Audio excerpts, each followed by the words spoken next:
Good morning, everybody. Well, this is kind of a special show. Um, if you're anywhere in the world, you know about Hurricane Ian, and we're broadcasting from South Florida. We're on the East Coast where it wasn't much of a hurricane, but the West Coast, very close by, it was pretty terrible. And we certainly send out our concerns and hope that all you folks on the west coast of Florida, especially Fort Myers and Tampa and Sarasota and that area over there that was hit so hard, Naples. Unfortunately, maybe a lot of you can't listen. There's no power. There's a terrible situation over there. So uh, this will be a show that we're going to devote toward things that we can do to help you with regards to automobiles, with regard to hurricanes. And Hurricane Ian apparently is going to go down in history as the most costly of all hurricanes in Florida. That's saying a lot because we've had some doozies in Florida. We're here to help you, and we'll be directing our help at those sorts of things that you'll be confronting, like not having a car, depending on where you live. Cars have been totaled, cars have been flooded, and here we are in a shortage with prices at historically high levels.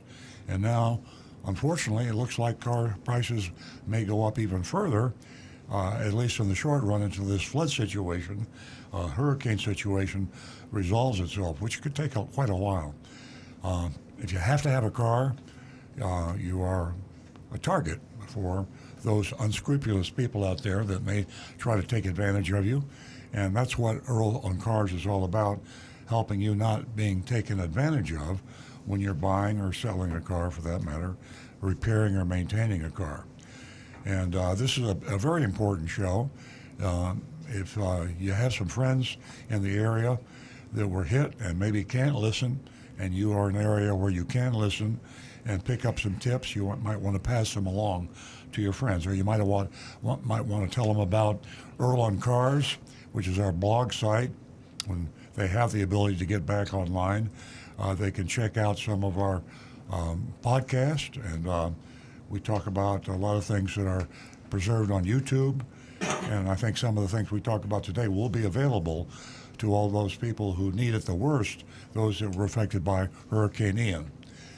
I guess Ian's not through yet. They're still working its way, although at much reduced power, far further north on the east. So, very special show today at Earl on Cars. Rick Kearney is sitting to my right here in the studio in North Palm Beach, Florida, and he is a certified diagnostic master technician. One of the worst problems you can have with a car are water-related, flood-related, because when you get into that sort of thing, you're talking electrical and computer. There's nothing more expensive or frustrating or difficult to diagnose than a water problem. And even if it's a current water problem, water problems tend to pop up weeks, months, maybe even years later, because water, as you know, can permeate just about every area in your house, in your car. And sometimes the immediate danger, damage isn't realized till much later. So listen carefully, take notes, and then if you have friends, as I said earlier, that are not able to listen to the show, they can access our archives at earloncars.com, podcast, hear the show repeated, and the tips are all available online. We also have Stu Stewart. He's my son, my general manager of the Toyota dealership in North Palm Beach, Florida. And he stays on top of what is happening today in the buying and selling market. And it's quite unusual today with the COVID issue, now added with the Ian hurricane issue. It's really going to be it's going to be a real minefield. I use that comparison a lot. It's going to be even worse. So be extremely careful now when you venture forth into car dealerships. We have a mystery shopping report that Stu is in charge of. We have a mystery shopper that goes out every week. Visited a dealership in South Florida this week. Happened to be a Costco dealer. We've done several of those because we stumbled into that. Yeah, exactly. We didn't know they were. You're right. So we ask you to call the show. I can't find my numbers here. I've only been doing the show 20 years, so 877-960-9960. thank you. Or you can text us, 772-497-6530. Thank you, John. Yeah. Don't forget youranonymousfeedback.com. Now Yeah. back to the recovering car dealer. Yeah, thank you very much. Nancy's memory is a lot better than mine, but yeah, that's important. 877-960-9960. We prioritize the call-in number because we've only got 5 lines, and we expect to have a lot of calls this morning, especially for those that are able to call that were in Ian hurricane-affected areas. Also, if you try to call or don't want to call, if you don't get through, we have a text number, and Stu watches that all the time, and we keep checking back to see if a text came in, usually by the end of the show. This is a 2-hour show, so by 10 a.m. Eastern Time today, we're probably going to have gotten back to all of our texts. And that text number is 772-497-6530. That's 772-497-6530. Anonymous feedback. What's that? Well, it's a secret line. You can have your secrecy, your privacy. You go to youranonymousfeedback.com, youranonymousfeedback, youranonymousfeedback.com, and you can leave a message. We don't know who you are, where you are, and you can be very open, honest, even insulting if you choose to be. And we just want to hear from you. No matter what your motive, there's interesting information in almost every feedback we get. And we will get to all the feedbacks by the end of the show probably. If you're a female, and we treasure our female callers and our texters and our anonymous backers. Cars seem to be a guy thing for a long time. When the show started 20 years ago, this was like a guy show. And a lot of people called in. They were all males.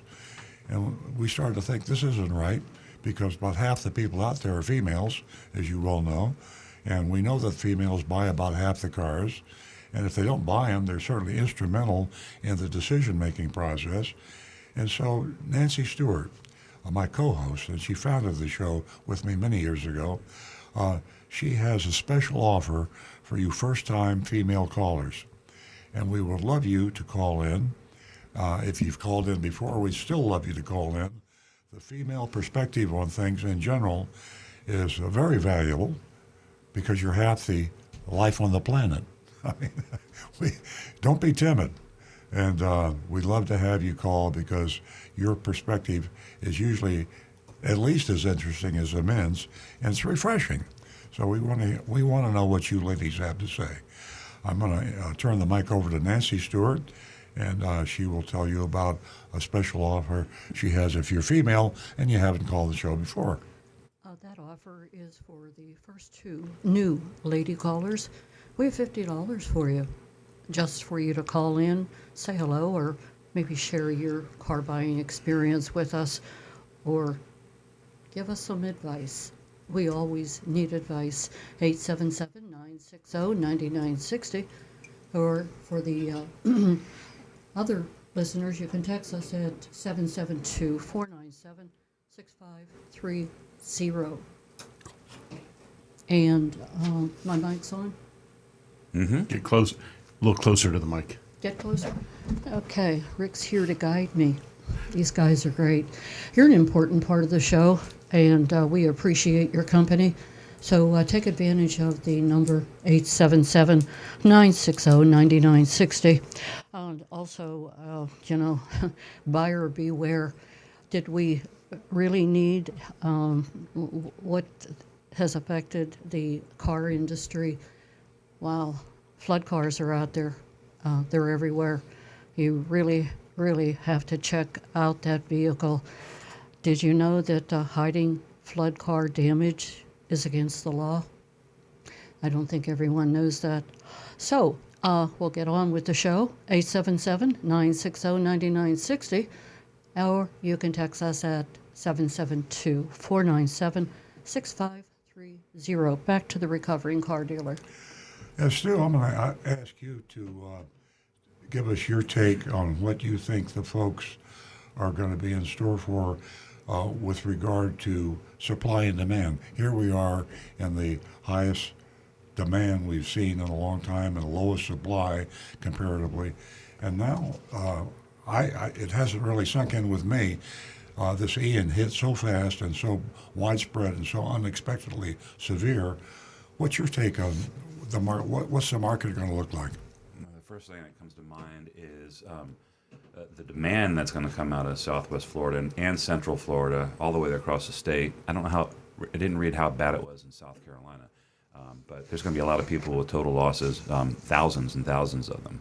And even though used car prices have come down, I don't want to say stabilized because they're continuing to come down. I don't know how. That's a lot of people. That could be 100,000 people. I don't know how that's going to impact the shaky recovery that the used car market's is seeing. So Yeah. I think demand is going to be a part of it, and also just taking those cars, the totals off the market. So you're having a kind of a 1-2 punch on both sides of the. I mean, you think about a hurricane. What do you have to have? You have to have a phone. You have to have electricity, and you have to have transportation. And right now, as we speak, a lot of the people in Fort Myers and Naples, I suppose some in Tampa and to St. Petersburg and that whole West Coast area. Cars are gone. Yeah, they don't hear us because they don't have power. Maybe they have battery radios. I don't. It's been a while since we've been hit on the East Coast. So, but thinking back, one of the most frustrating things is not being able to communicate with your family, with your friends, and there we are now. So, those people who know people on the West Coast and that area of Florida, pass along anything we can. Rick, go. Well, one of the other issues that they run into is not just your own personal phone charging it, getting power for that, but the cell towers themselves, even though a lot of them have their own generators, sometimes if those generators fail, it shuts down those towers, and now you may have your phone working, but you've got no signal anyways. Yeah, so what we need to do is help them decide what to do with their car. And I think that I'm going to give those numbers out because we can talk all day on the show. The questions that we answer are things that are far more applicable because it's what's on your mind. So if you're thinking about the flood, if you're thinking about friends, family that may have that issue, give us a call at 877-960-9960. Nancy Stewart is monitoring the laptop in front of her. When the call comes in, it was a telephone audio call. We stop what we're doing and we answer the phone. We will answer the phone when you call. 877-960-9960. And if you don't want to call, Nancy? We do have a caller. We're going to get to John in Palm City in just a moment, but I wanted to share some information with everyone. Speaking about flood cars, did you know that Carfax estimated that there are currently about 400,000 flood cars? Yes, flood cars. With all this prior damage, they're on the road. So this is something to look out for now that we've been hit by a hurricane. And this is up 6% from 2021. And the numbers are staggering. Okay, so if you have a question about flood cars or anything else, again, 877-960-9960. We're going to go to John in Palm City. Good morning, John. Good morning to everyone. This is just a brief call to thank Earl and Nancy for pointing out on leased cars that are returned all the junk fees are involved. It seems like these South Florida new car dealers, they feel they have a license to steal. We seem to be the worst in the country of anywhere at the schemes that are going on, and this particular one that's pointed out by Earl and Nancy is disgusting. It's terrible, and people are getting ripped off constantly. against the law on their lease cars when it's turned in. And I just want to make a thank you for Earl and Nancy to make us aware of what. Well, thank you for mentioning that. I have been in communication with Jeff Weinseer. He's the investigative reporter for WPLG Channel 10. As a matter of fact, the blog that I wrote, the current blog that will be posted is posted on our website and will be out eventually in Florida Weekly and Hometown News, is really a thank you and congratulations to WPLG, that South Florida TV channel, and Jeff Weinseer, who is the investigative reporter who blew that story that you're talking about, John, out of the water and really brought it to the attention of a lot of people. When I talked to Jeff Weinseer earlier this week, he said that there's 3 more lawsuits that have taken place. So this whole thing about not allowing leasing customers to exercise their option to buy their off-lease car at the price on the contract in violation of the Leasing Consumer Act of 1976, that is being right out there, being investigated, being prosecuted, and being exposed. And you can look at the blog, our current blog, I believe, online. Isn't that right, Stu? Where, what did I title that? The Devil or the devil. or the devil you don't know? Right, the devil you know versus the dealer versus the manufacturer. Yeah, exactly. In this case here, and there was also actually another. I did 2 blogs last week, and the other blog was directly thank you to WPLG and Jeff Weinseer, and those will be posted online too. So if you have an off-lease car, be sure to check that. John, thanks very much for the call and the compliment. Yeah, we definitely appreciate it, John. Have a great weekend. I do have to mention our hearts and our prayers go out to everyone who was affected by Hurricane Ian. And God bless everyone in Southwest Florida. And it's going to be a long time before everybody is, made right. So the last thing that anyone needs to deal with is a flood car because it was, right there and it was for sale and it was inexpensive and they're going to jump on it. Please be careful. 877-960-9960. Yeah, I'd like to. I'd love to get some more calls. I'd love to get some more texts, I'll start the subject, which I think has got to be on most of your minds. How do I protect myself against buying a flood car? We heard the statistics. I think hundreds and thousands of people out there are going to have their cars damaged by flood, and those cars are going to be taken off the market supposedly, but unfortunately it's easy to get them back on the market, and there are a lot of states that will allow you to sell a car without a title. You can buy cars without titles. Just for fun this morning when we were preparing for the show, I Googled how do I buy a car without a title? And if you're someone that wants to take advantage and you want to know how you can find a car without a title to sell it to somebody else, that's going on right now. And the worst thing about a flood car is that you can have a car that seems to run perfectly well and might even look good, it might even smell good, it might even drive well. But if a car's been exposed to water in certain areas, that water will manifest itself sooner or later. So if you have any questions on that, please call us at 877-960-9960. Text us at 772-497-6530. And we gave you their anonymous feedback, youranonymousfeedback.com. We have any text? Yeah. Oh, yeah. And that seems to be top of mind, but I think we have a phone call. We do. And ladies and gentlemen, if you haven't read about Carvana's problems, boy, they have some legal troubles. Earl's talking about titles. Let me tell you, you wouldn't think you would have this problem, but they're failing to transfer the titles of vehicles that they sold to the buyer. And they've lost their license in some states, Illinois being one of them. There's a whole laundry list, so you might want to look into that on the internet. 877-960-9960. We're going to go to Marty, who is a regular caller from West Palm Beach. Good morning, Marty. Morning. I've got a question for either Earl or Stu. What does, in the old days, a new car dealer would have had a couple hundred cars in their lot. If all brand new cars got flooded, what would like Toyota or one of those companies do with those cars? Well, I have a real world example to use. We had a friend of ours who's a dealer in the Houston area when Hurricane Maria hit, and that was the last time we were talking about the flood cars being on the market, because that event flooded the Houston area, and then the market was flooded with flood cars. It was an insurance claim, and back then Toyota assisted with some supplemental allocations. That can't happen now because there's just not the supply. They're not producing enough cars.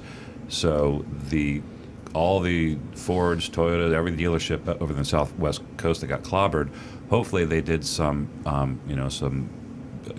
preventative measures, got the cars to higher ground and parking garages and protected them, things like that. And I'm sure they did the best they could, but some lots, they just got probably clobbered and flooded, and they're going to file insurance claims and hopefully be made whole on if they had cash. If there's any good news about the inventory shortages, the fact that there'd be fewer cars on the ground that were affected by the flood. Yeah. And but there'll still be a lot of used cars that were affected by the flood, and these cars are going to come on the market real fast. The problem is there's such a high demand, low supply, and the prices are already so high that now if you buy a car and you don't do your homework and you don't check it out, you're not only going to be buying a bad car, a flood car, but you're going to be paying far too much money for it. So Yeah, but my question is, if there is a Toyota that got flooded brand new, even though you're going to be made whole, say, by the insurance company, what do they do with that physical car?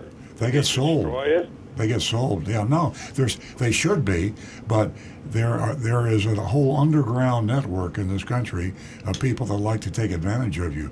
And if you want to have some fun, just go to Google and Google flood cars.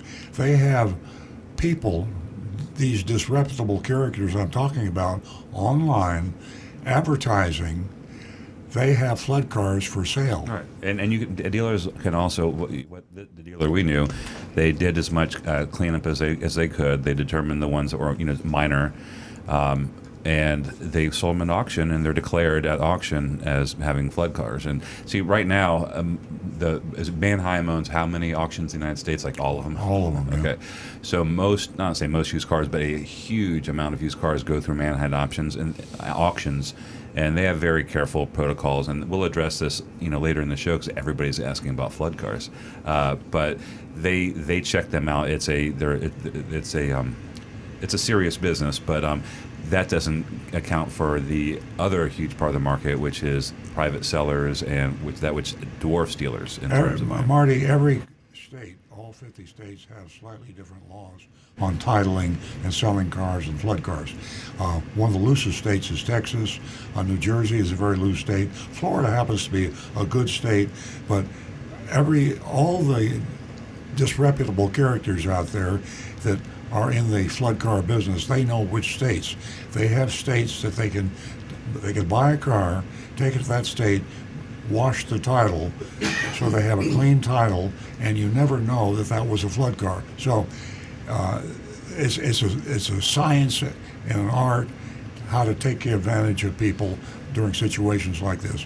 The only safe thing you can do, to be absolutely sure, is don't rely on the title, but check to see which state that the car was titled in originally and most recently, and also take the car to a qualified technician. A good technician, they could put the car up on a lift and look at it carefully, and they could tell you if the car has been in a flood. That's the only absolutely sure way that you're going to get a car and not get taken advantage of. But now a brand new car that's never been titled, like in a new car dealership, it's never been titled. If the dealer sells that and it's really a flood car, aren't they really liable? I mean, that's like. Yeah, the dealer wouldn't sell it. The dealer would wholesale it to somebody else, Oh, and it okay. wouldn't come across as a new car. And would be sold at the auction, declared as such. Yeah.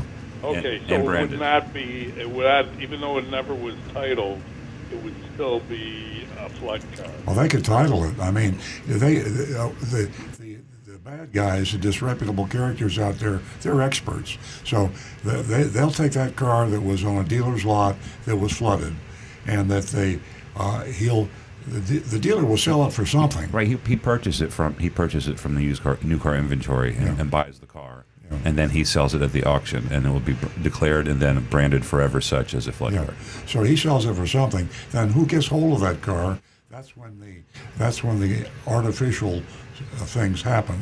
They go over the car carefully to try to remove all signs of the flood. They find a state where they can title it clean, as if it had not been in a flood, and that's when you have to watch out. So the paper trail and the VIN number and the rest of it that might be something could save you.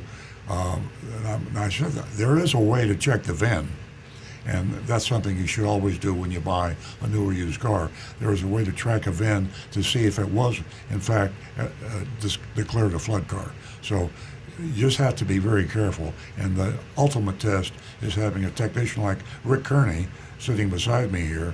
You give Rick a car and say, assure me this car has not been in a flood. He can say, yes, this car has not been in a flood. And now you're safe. Okay. All right. Thanks, Marty. Unfortunately, very interesting information. Yes. Yes. Thanks so much, Marty. Okay, let's get back to some more text. 877-960-9960, or you can text us at 772-497-6530. You know, if you haven't purchased Earl's Confessions of a Recovering Car Dealer, you know something? It'd be a great time right now. Do you know why?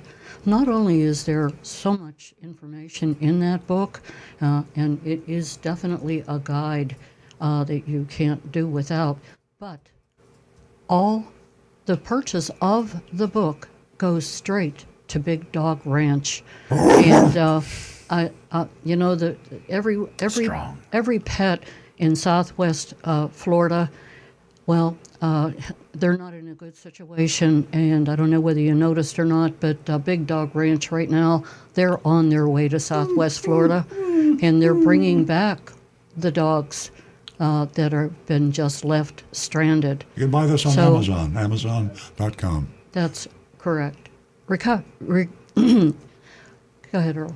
Confessions of a Recovering Car Dealer. Okay. You heard it from Earl Stewart. We are going to go to Sarah, who's calling us from Boynton Beach. Good morning, Sarah. Good morning, Nancy and everyone. I'm calling to tell you all I'm grateful for your show, your professionalism, and I gained so much by it. I'm just calling to say thank you very much. You're so I welcome. learn from you every week. No, thank you. That is my call. Oh, that's amazing. I wish you all I wish you all a great weekend. Oh, thank you so much. I love your show. I just love this show. I'm glad you're getting something from it. And And just smiles I in here am. right now. yeah, it's just That's great. fantastic to hear from you. Thank you, my dear. Have a wonderful weekend. Everybody have a great day. Thank Yes, you. Thank you. Okay, we're going to go to Stu while we can, and I get caught up on That's some okay. texts. I like busy phones. Lets me to work on stuff while I'm just kidding. Anne-Marie texted us, and like I said, flood cars are top of mind of everyone with Hurricane Ian. Anne-Marie says, good morning. I hope everyone is safe and sound. We just had Category 4 Hurricane Ian clobber Florida with significant storm surge, and dumped heavy rains across Florida before plowing into South Carolina, bringing more storm surge and heavy rains there in adjoining states. Bottom line, a lot of people lost their cars and will need a replacement car in a time when the supply of cars is limited. I fear the worst of human nature will rear its ugly head, and a lot of flooded cars that should be junked will be sold to unsuspecting people desperate for transportation. What should people be on the lookout for so they can avoid buying a flood car? And that's from Anne-Marie. Well, Rick, pretend like you were instructing an apprentice technician, and you were going to show him what he should look for when a customer came in and said, "Can you assure me this car has not been in a flood?" Well, what should people be sure that they look for or have their technician look for? First thing is start in the trunk, pull the spare tire out, and look at all the wheel well. They have side wells usually. Look for any signs of moisture, any signs of rust, mold, mildew, anything like that. Even algae. Any signs of excessive dirt that might show signs that water had been in there, rust or corrosion. And also look to see, is anything too clean? Does it look like it's been super polished and scrubbed up recently? Go underneath the seats, look for any signs of rust or corrosion on any electrical connectors, the bolts on the seat tracks and rails, and try to reach under the carpet to feel if there's any sort of dampness. And again, the other thing you're also looking for is the car too clean?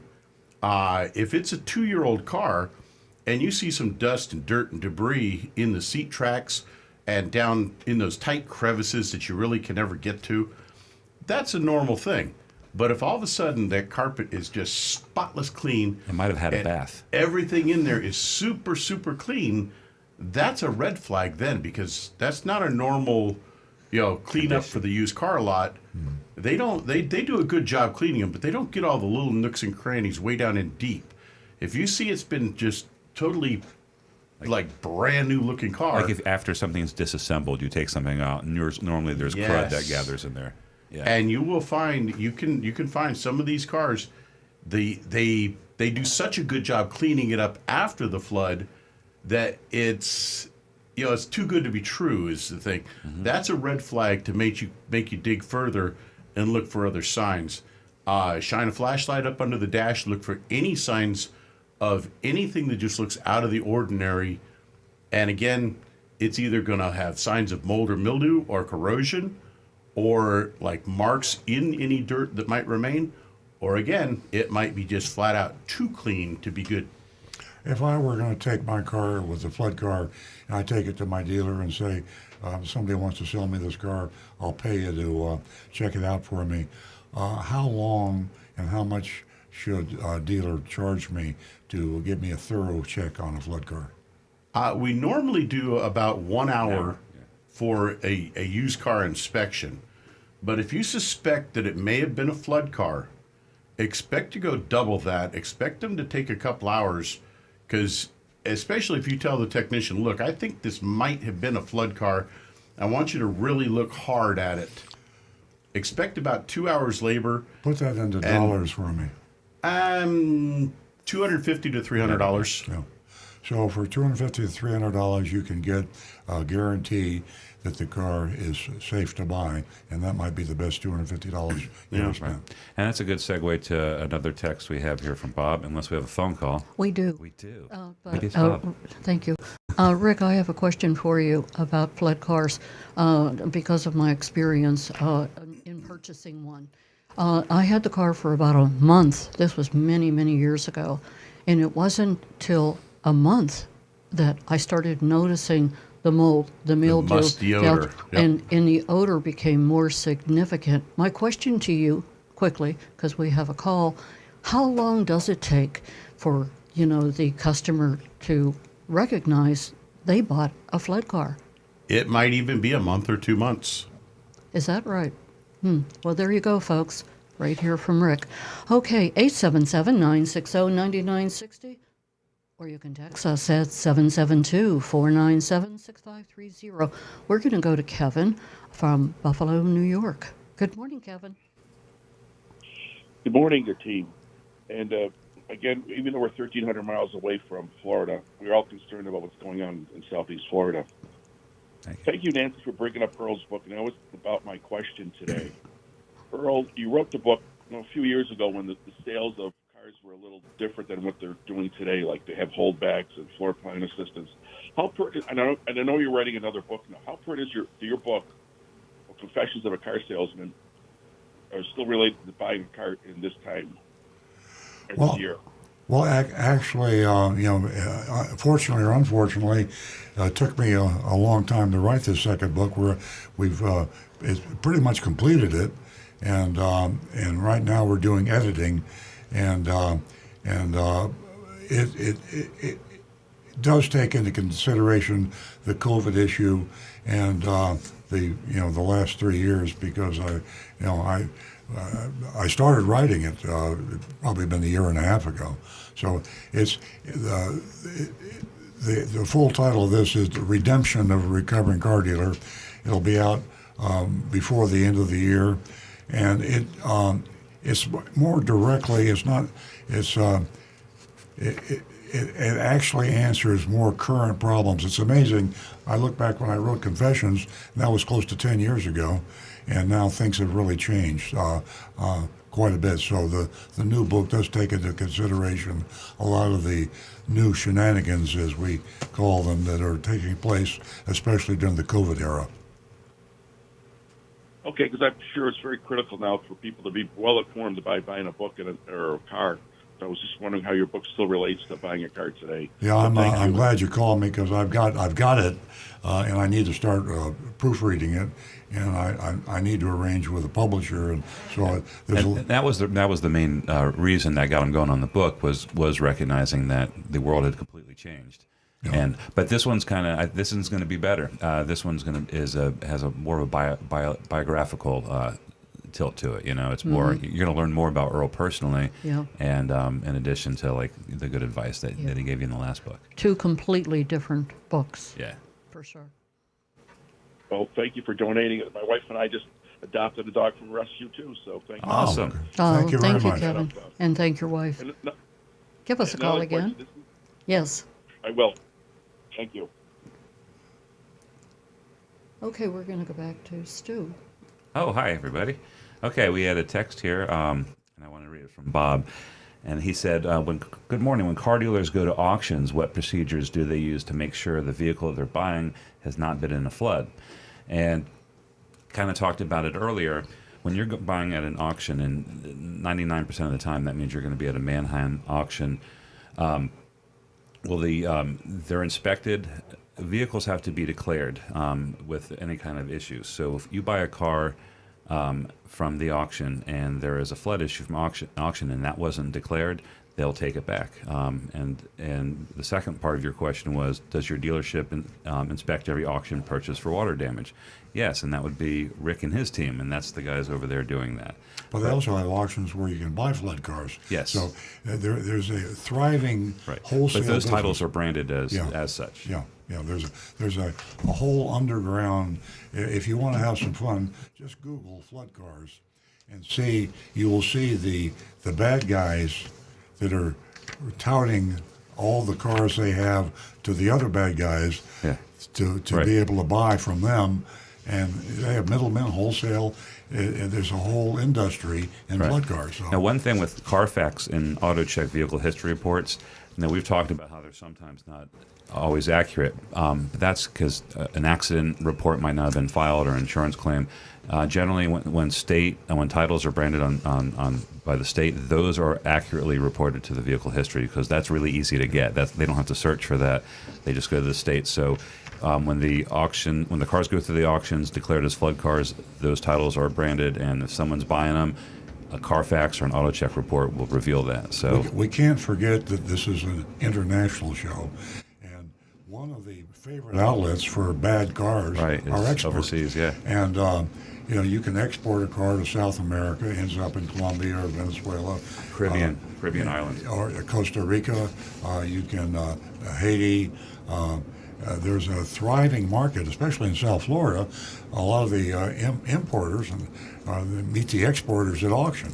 And they buy cars that would be illegal to sell in the United States, and they export them. Or you can do it the other way around. The problem with the whole situation, protect the consumer, is every country is different. Some countries have no laws. Some states have, of the 50 states in the United States, they have different laws, and there's no consistency. So the car buyer, as long as we're talking a global economy, is really at risk tremendously when you buy a car. So you really have to depend on yourself and your own technician and your own diligence. You can't depend on the state or the country when you're buying a car. There's no federal or state laws to really protect you. All right. All right, we have another text from Bob, and this is extraordinary, and this is going to sound like a little bit of a commercial, but it's relevant, and I got to read it. This is Bob, and he's from Naples. He just got through the storm. He lost 2 cars in the hurricane this week, and wanted to thank us, especially Stephen at the dealership and Josh, my brother, and your son, to help me buy 2 replacements and order a third. He said, it's so easy to purchase remotely in this time of stress. Thousands of cars and homes were lost, and untold lives too. While the insurance adjuster has yet to total my cars, I wanted to beat the rush. Listening to your show and seeing you folks on the podcast gave me the confidence to purchase sight unseen, and I look forward to picking the cars up and meeting you. Thanks again, Bob. So that's something else to think about for the folks when they over in the affected areas. If they, it's going to be a long time in your immediate area to find a place that's even operational or cars that are fit for sale. So going online and looking outside your area, which has kind of been a trend lately anyway, especially with used cars, people are extending their purchase radius out many miles beyond and traveling farther than they used to. So going online and checking maybe even out of state. Actually, I've got a comment on YouTube that fits right in with this. Kyle in Pennsylvania is asking, what are the current wait times on new Corolla Cross and RAV4 hybrids? Oh, boy. Okay, so the wait times for all new cars is pretty long. So I would say for the regular versions of those vehicles, the non-hybrid versions, 3 to 6 months. On the hybrid versions on most vehicles, and this is just because they're produced at a smaller percentage of the overall production, they are taking much longer, a year at least. That's at the dealers that are doing orders. Some dealerships don't do orders, and they bring their cars in the lot, and they're sold for ungodly sums of money. Mm-hmm. So, so I don't know if you got all that. We were talking about the Bob in Naples that lost both cars and was able to replace them by purchasing online. Yeah, it's you're not going to get a bargain today, folks. And if someone approaches you with a bargain on a used car or a new car, there's no free lunch, and it could well be a flood car.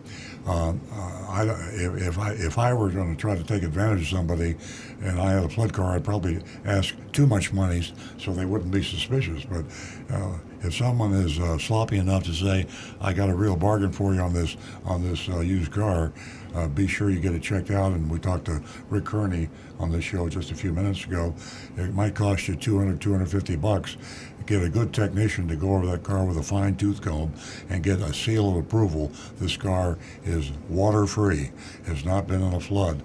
Don't buy anything today, especially right now in Florida. But even after the smoke settles, these cars that are flooded in Florida, they're going to end up everywhere. I mean, the sellers of these cars are very smart, and they know they can find a market for it in Iowa a lot easier than they can in South Florida. So they're trucking these cars as we speak, and they're buying them as we speak. And they are out there actively buying flood cars. And they're not buying them for any other reason than to sell them to you. So spend the $250 or $200 with a mechanic you can trust and get the seal of approval, and be sure you have a clean title. Unfortunately, too many people now absolutely have to have a car in a hurry, and that's when mistakes get made, when you need to buy something in a hurry. Okay. We have some anonymous feedback, and I'll kind of summarize this because it's long. But it was last week we had a discussion. They asked about Toyo Guard on all being put on all the Toyotas in the Southeast. And this person is from Alabama, and we discussed that last week. And no, ToyoGuard is not required to be on the car, but most dealers in the Southeast are putting this package on that's put on by the distributor. Yeah, Toyota dealers. From just Toyota dealers. It's just a high markup, high profit margin accessory, quote unquote, that they put on the cars. This anonymous texter says they found there was one dealership in Alabama that doesn't do ToyoGuard, but unfortunately they add about another $1,900 in other port options on the car. And that's the same thing. So the question is, are there any accessories or options that Toyota requires its dealers to put on the car? And the answer is no. There's absolutely nothing. You can get a car from Toyota with nothing on it. And so, when you say Toyota, you're talking Toyota Manufacturing, the parent company. Yes. The parent company, Toyota Motors North America, and in the Southeast, our distributor. But our distributor does not require you to put any accessories on the car. They encourage it, and they pay good money for you to do it. They entice you with all sorts of incentives to do it. And they talk to you about it regularly, and if you're not selling it, they always want to come back and see if you reconsider and sell it. So there is not pressure, but there is definitely an interest from the distributor. They make it so financially lucrative to the dealer, and they not only reward the dealer, they reward the salesman, the sales manager, and, as I say, the dealer himself. So there's multiple incentives. Now, when you take those multiple incentives, paying the salesman, it's hard to say paying no. the sales manager, and the dealer, like the general manager, everybody's getting greased, if you know what I'm saying. So all that grease is what you're paying extra for. So when you buy ToyoGuard from a Toyota dealer, you're paying $700, and the dealer is actually out of pocket about $250.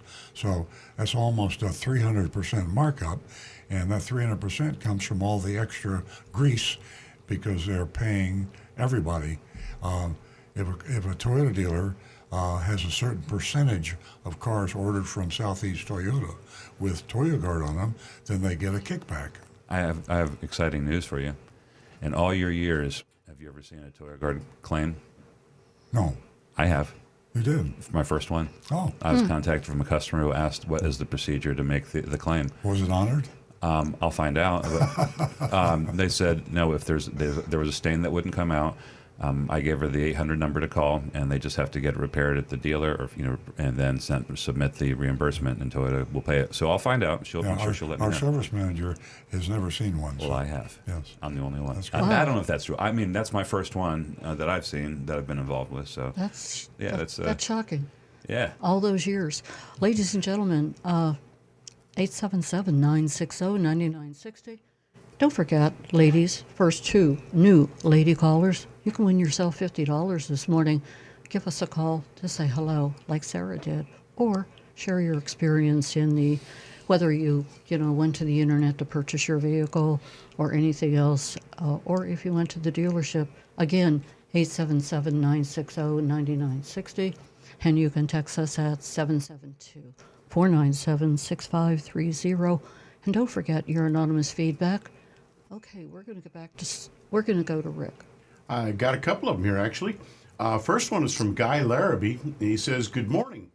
We were lucky not to get hit hard by Ian.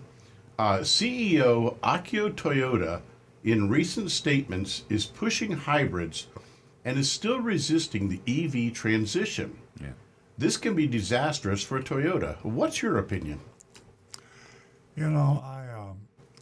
I obviously I'm disappointed. I really. We wanted to participate in this. Yeah.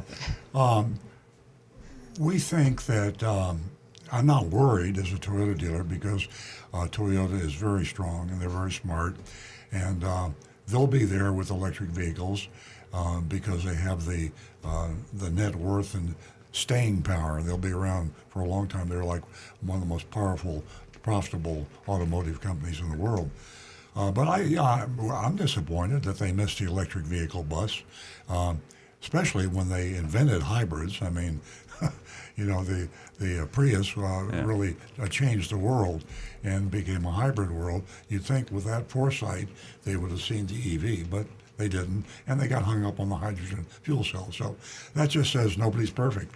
And Akio Toyota He's is a not race car perfect. driver, so maybe that's Yeah. why he likes driving those Formula Ones. That's a good reason. But maybe he should drive a Tesla, and he'll see how fast that feels, and maybe he'll get excited. Yeah. Wakudoki, that's excitement for Toyota. Wakudoki. Show what real excitement the feels race like. cars is really, I mean, I get a lot of argument on this, but racing cars is just going to be a thing of the past. I mean, it's fun now, and all you NASCAR fans out there will hate me for saying this, but an electric vehicle is just going to ruin the whole sport because there's beat nothing it. more than Right. there's a faster than an electric vehicle, and Okay, so what's wrong with racing electric cars? that'd be too fast. Come on. Well, There's no track.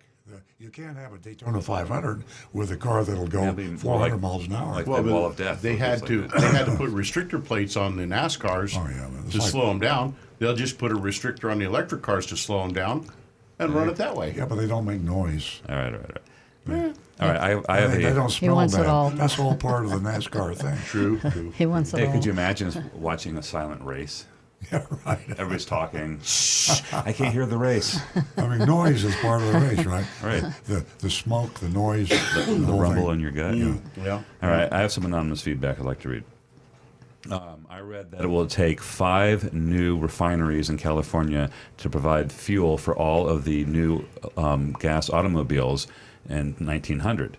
Bummer is that it takes a long time to build them.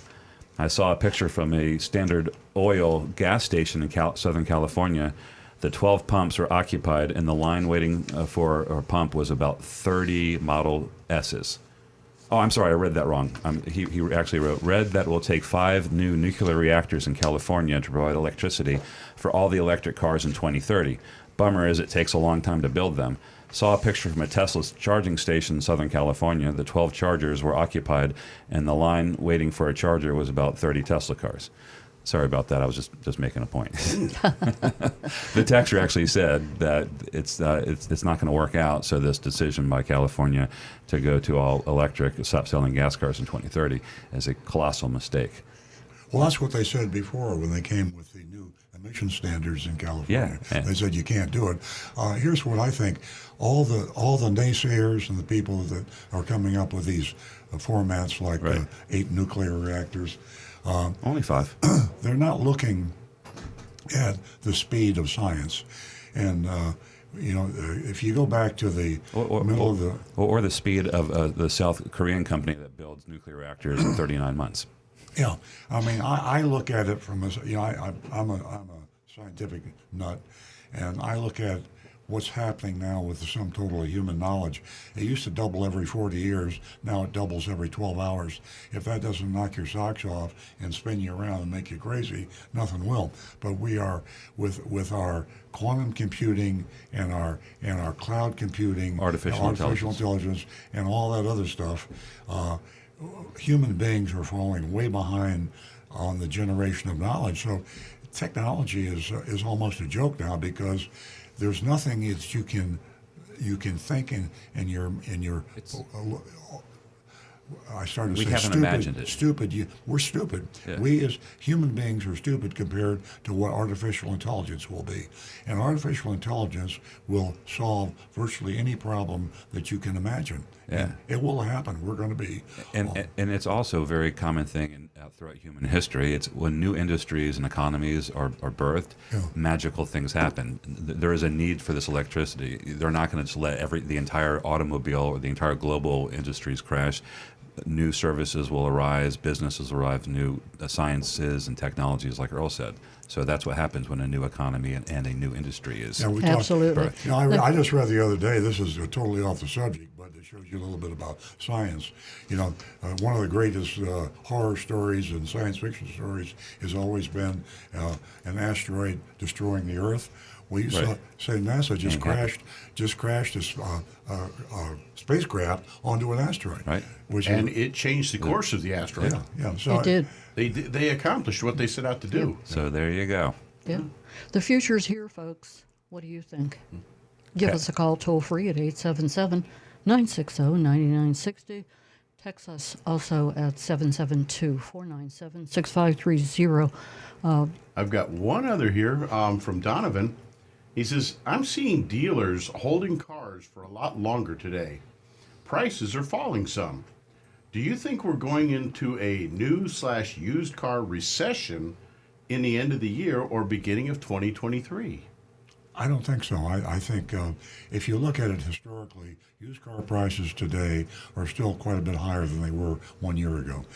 In the past couple of months, used car prices have come down like 6%. I don't see a trend yet. Now, there might be a trend. If unfortunately, if this happens and prices do start to go down too much, the bad news will be we're in a bad recession. And there's a lot of people talking now, a lot of smart people out there talking about recession. And if there is a recession, then all these fat cat car dealers out there are going to have to start working again for a living. And it's I don't want to see it. I'd rather have a problem with price gouging than seeing a recession with people out of work and not being able to buy, the basics. Yeah. All right, we have we have a call? We're good. All right, good. This is for Rick, anonymous feedback. Good morning, everyone. This question is for Rick. I have a friend who doesn't want to replace doesn't want to replace a bad wheel bearing. I know other things can be damaged. I just don't know what those other things are. What other things might be damaged if a bad wheel bearing is not replaced? Thanks for your help. Your life? The wheel bearing on a car. How much does that cost? Yeah. Good question there. The wheel bearing, basically, when they start to wear, they build heat because the wheel is supposed to spin nice and smooth, and those bearings are supposed to be greased in so that they can turn freely and smoothly. When they start to wear and the grease breaks down, it starts building heat and friction. It starts making a growling noise, and one of the easiest ways that we use to tell this. Can you make that noise? Because I can't imagine when you say growling. As you're going down the road. Okay. And the way that you can actually kind of test this a little bit, find an open road with a parking lot, nobody around, get to about 20, 30 miles an hour, and then actually weave the car from side to side. And when the weight of the car shifts to the side with the bad bearing, the noise will get louder. When the weight goes to the other side and takes the weight off the bearing, the noise will go a little bit less. And once that occurs, that'll help you identify where the bad bearing is. The problem is, as those bearings get worse and worse, they can suddenly seize up and explode apart. Wow. And especially, say you're on the highway traveling 50, 60, 70. Where is the wheel bearing? It's like up in the wheel? It's right where the hub, where the wheel bolts attaches to the axle. car. Okay. So you're talking suddenly the loss of the entire wheel might fly right off the car. Okay. And suddenly you're out of control and crashing a car with innocent people being hurt. Wheel bearings are nothing to mess around with, folks. If it's starting to make noise, you need to get it addressed very quickly because they can go a week or a month, but they're not going to make it very much longer once they're making noise. Very good. So you tell your friend that you have to replace that wheel bearing, and because it's not just other parts of your car, you could actually get in a serious accident and die. Mandatory. So Absolutely. do it, yes. Yeah. Big safety issue. They saw a video. There's another anonymous feedback. They saw a video on YouTube, and Rick's going to like this, where a man went to get an oil change and was told he also needed to get the cabin filter replaced for only $154.62, which he declined. Instead, he went and purchased a new filter for $15. The video shows him replacing it himself, and it took less than 20 seconds. What do you think about that? Should people be doing that? Some cars, you can actually change them very easily. Just get a good filter, though. Yep. Don't get a crappy filter. Some cars are a little harder to replace. My preference, though, is I would buy a little more expensive filter. Yeah. I would look for one that has activated charcoal in the filter, especially because both my wife and I have allergies. Mm-hmm. And this is actually filtering the air that is going through your air conditioning system and being blown right into your face. So an activated charcoal filter will help get those particles and the allergens out of the air. How much does something like that cost? They can run up to about $35, $40 retail. That's a lot better than $154.62. Absolutely. And the labor for it really is not that much. At our shop, the labor, we would run, I think, about $35, $40 for the technician to put it in. Some of them are kind of tough to get to because they're behind the glove box. Right. Others just have a simple little panel that you remove.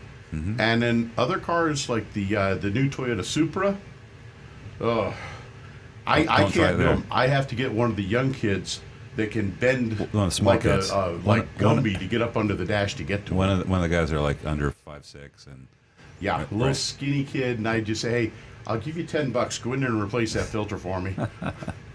that's great. So let's see. Do we have any more feedback here? I don't think so. I think we're caught up. Okay, I'm going to share something with the folks. Back to flood cars. You know, here's something that we haven't mentioned on the show. This is from Consumer Report. And did you know that some flood waters, they contain raw and untreated sewage and other contaminants that may pose serious, very serious health hazards if they're, you know, this is from the Center for Disease Control, and you can get more information about that, but it's best to leave this up to a professional cleaning, or if you're going into service at the dealership, you know, they would have the, protective equipment and such to take care of this problem. Rick, what do you think? Have you had the flood cars? I'm sure in your, you know, years, you've seen them, you've touched them, you've worked on them. As a matter of fact, I just spent Thursday and Friday resealing the glass panoramic roof on an older Venza that just through the years the seals had broken down and it started leaking water inside. And as a matter of fact, those wells that I spoke about in the back corners of the car, they were probably about 8 to 10 inches deep with water. The padding underneath the carpet was just soaked right in. And when I first brought the car in the bay, the odor, the smell, the mustiness coming from it was horrible. We were able to leave the car in the shop. I drained all the water everywhere I could, kept the doors and windows open for the whole time that it was in the shop, just to let it air out. And one of the things, this customer, unfortunately, they wanted to reseal the roof, but they said they would take care of the rest of the cleanup themselves. My first recommendation is get a couple buckets of damp rid from Target, anywhere, Walmart, Home Depot, Amazon. Park your car outside of the garage, have it out in the sun, windows up, put the damp rid inside. Florida sun will turn that car into an oven, evaporate the water inside. The damp rid will soak up all the moisture from the air, and of course mold and mildew then without that water will dry up, and hopefully it will reduce the odors and reduce any health issues that might come up from it. Great information. It's not going to go away, but it will reduce it dramatically. Yeah, So you're absolutely. using damp rid at the shop? We don't actually at the shop unless the customer requests it. Yeah. Our normal thing would be to remove the carpet, remove the padding from underneath, thoroughly scrub everything we can on the floorboards of the car, and then put new padding, clean the carpet, and put it all back together. What kind of a chemical are you using on the floorboard? Just basic cleaners, ammonia and water. We also have ServPro will come in and do mold remediation. That's a great company. Where they will use their cleanup systems to just basically kill all the mold in the car. And I mean, there's ways to it. That, of course, can get rather expensive. So, you know, if you're really tight on a budget, go with the damp rid and let that Florida sun do its work. Yeah, you can't go wrong with the damp rid. We're going to go back to the phones, and we're going to talk to Frank from Jupiter Farms. Good morning, Frank. Well, good morning to you all. I'm almost perplexed in one way. Someone not wanting to put wheel bearings in, I mean, for such a minimal price. It was interesting, the technique of turning the cars side to side on the road. I have never never knew that before, so that was cool. And on another note, the other day on the news, I was really proud to see the big dog rescue ranch truck getting ready to go across the state. And Yeah. how large it is, they put in, and so immediately I said, you know, that's the rescuers go-to people, and it was nice to see them on TV. Yeah, they. I mean, they're like a part of like emergency response all over the country. I mean, every time there's a disastrous. I mean, who's thinking about the dogs? And it's them, and they're out. They get there on the road, and we're gonna have, you know, in the coming weeks and months, you know, we feature them. We try and help out get these dogs adopted. So we do some sponsored dogs. And we try and promote individual ones, get some attention, and see if we can get them adopted fast. So we're gonna get a whole bunch of South Florida dogs, and that's just really sad because not only, you know, do we support them, we're all dog lovers ourselves, and it's just heartbreaking when you think Yeah. about, you know. Frank, did you see the clip that Channel 5 ran on Big Dog Ranch last night? No, I missed it. No, it did. You can probably pull that up.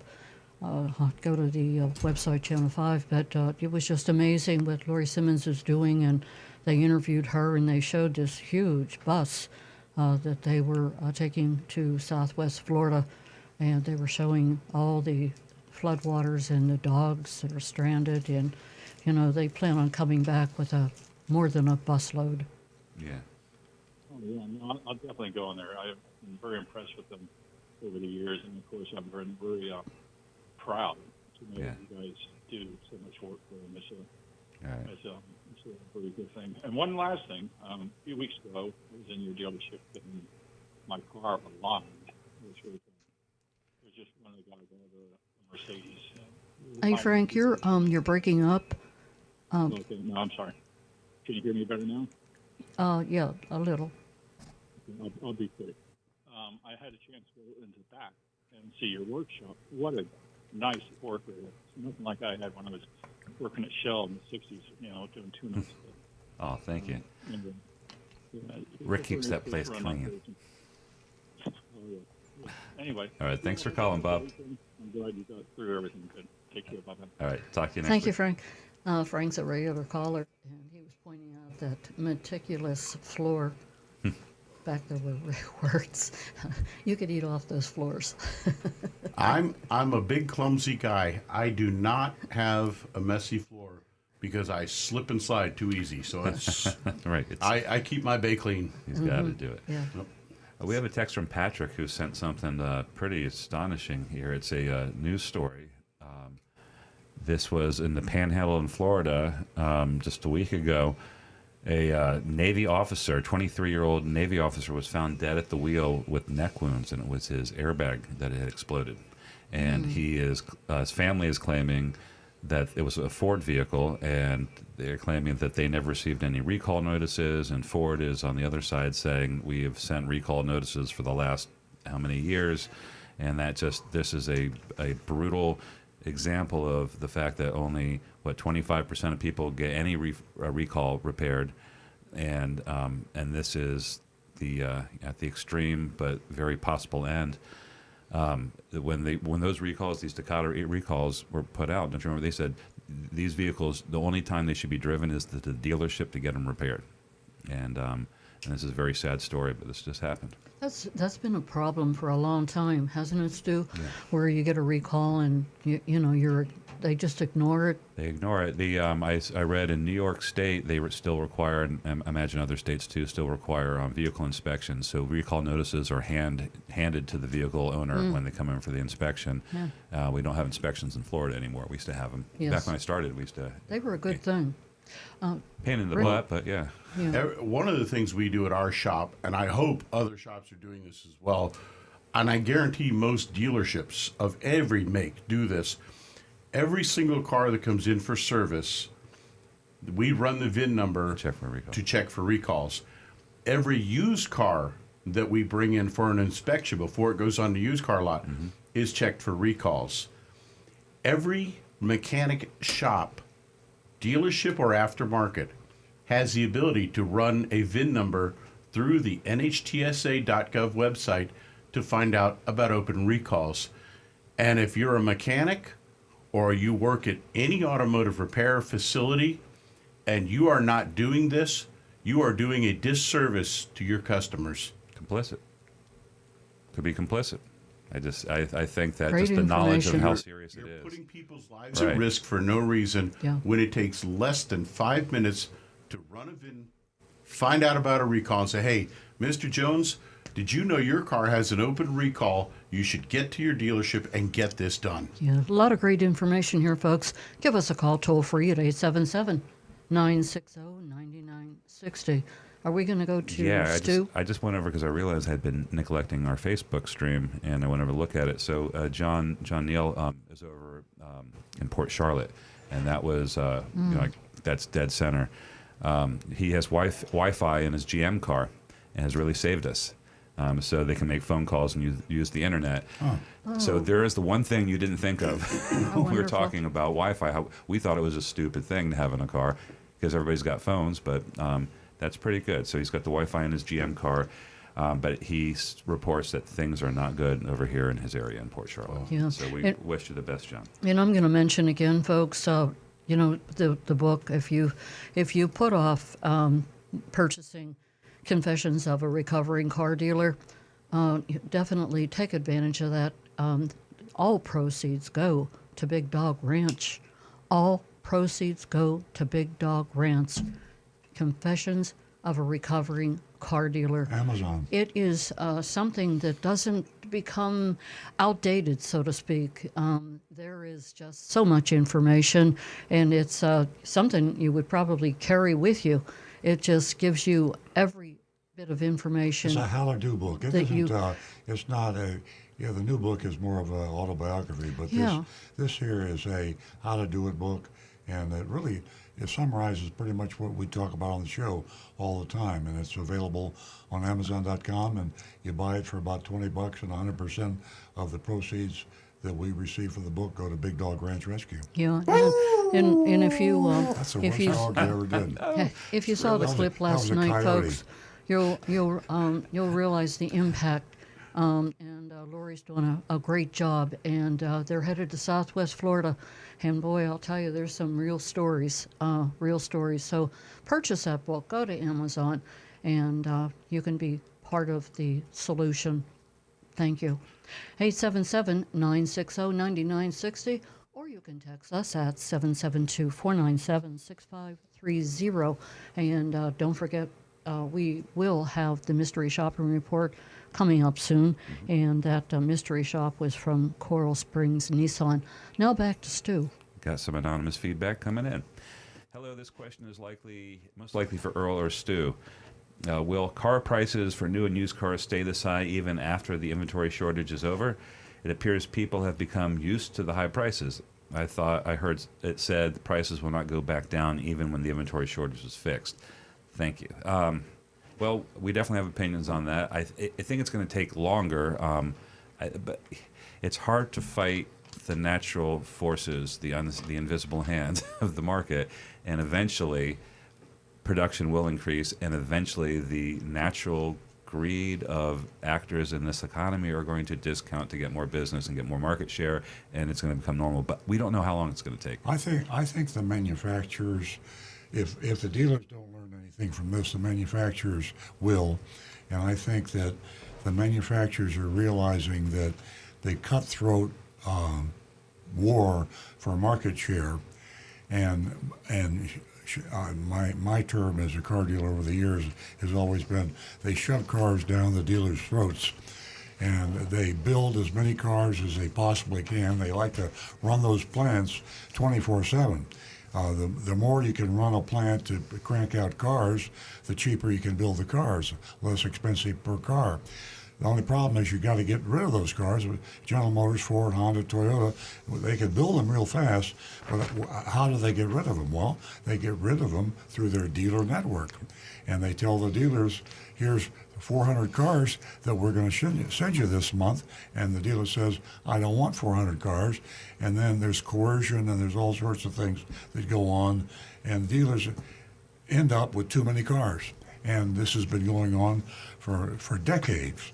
And so if a dealer has 500 cars in his inventory, and he really should only have 100, he has to sell them because in normal times, especially when you don't have low interest rates, it's extremely costly to hold that inventory. You have maintenance, insurance, interest on the cost of ownership. So what do? You sell the cars cheap. Now that's good for the car buyer.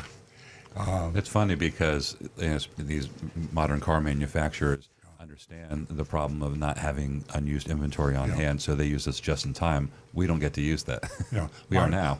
my recent blog about the devil you know or the devil you don't know. The sum total of the meaning of this blog I wrote is that we might be too quick to try to get rid of the dealers. I don't know. Something's going to change, though.